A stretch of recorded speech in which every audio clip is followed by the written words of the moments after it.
Hello guys. তো সকাল থেকে ওয়েট করছিলাম একটা পার্সেল আসার জন্য। তো অবশেষে চলে এসছে। তো বহু বছর পর আবার একটু টপ অর্ডার দিয়েছি। এখন আর কুর্তি আর মানে চুড়িদার নয়, এবার দিয়েছি টপ। তো তোমাদের সাথে শেয়ার করে নিই। Oh my God, oh my God, look at the colour guys. Oh my god,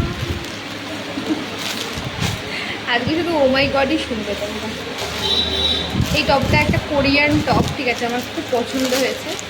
কালারটাও সুন্দর, প্লাস হচ্ছে কাজটাও অসাধারণ।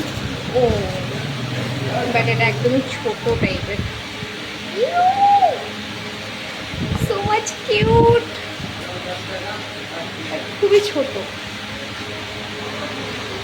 ঠিক আছে, আসলে এটা একটা ক্রপ টপ, বাট অসাধারণ কিউট। ডিটেলিং। চলো এটা পরে আসি।